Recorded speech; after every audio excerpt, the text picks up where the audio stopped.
So now I'm going to show you how we're going to represent a number on the number line, okay? And so what I'm going to do is this. Let's say I want to represent the number 3, okay? I want to represent the number 3 on the number line, okay?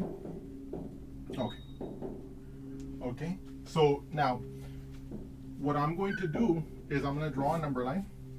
Let's say this is 0, and I'm going to put 1, 2, 3, okay?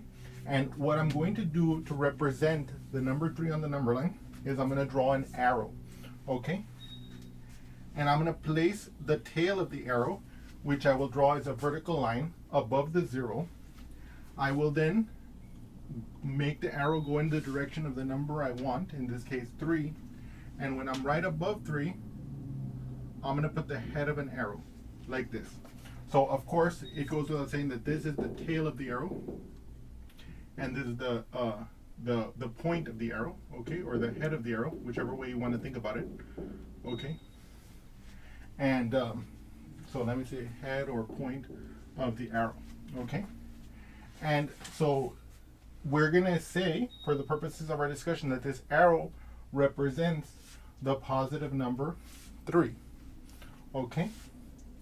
And now, one of the things that we're going to use in this mental model is that even though I've drawn this representation in this way, starting at 0 and ending at 3, I will say that the same arrow will still represent 3 if I were to move it around. So as long as the arrow has this length and is going in this direction, it'll represent the number 3, okay?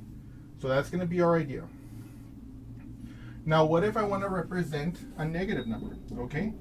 I'm going to claim, or we're going to accept that I can represent a negative number in exactly the same manner. So if I want to represent the number -2, what I'm going to do is I'm going to look at my number line, okay? Let me draw it here for you.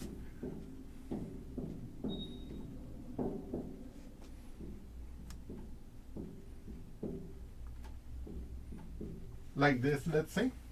And I'm going to put the tail at the 0, okay? Then in this case, I'm going to go this direction. Why?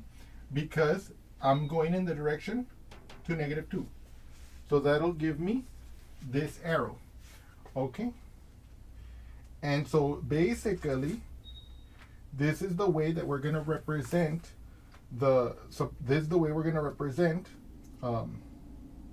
positive numbers and negative numbers on the number line. And also, as I mentioned above,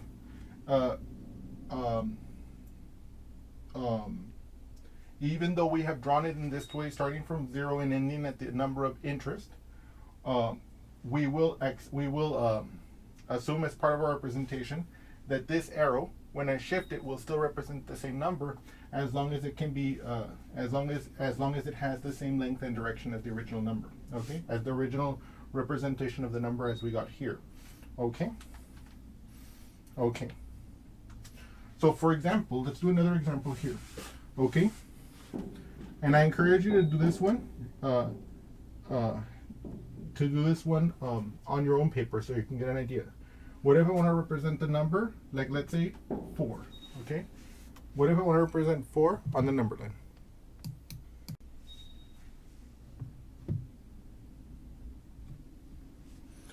So if I want to represent the number 4 on the number line, just as we did above, what I do is I place my tail of my arrow here above the 0, and then I go in the direction of the number on the number line, so let's say 4, and then I put the head of my arrow there as well.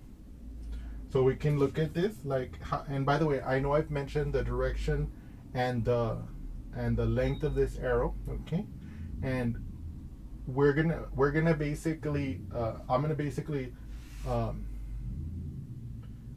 don't want to say assume, but we're gonna accept a naive understanding that the length of this arrow is how many humps it takes to go from the beginning to the end, and the direction, if it's to the right, it's positive, if it's to the left, it's negative, okay? So for example, this arrow is 4 because if you see I went 1, 2, 3, 4, okay?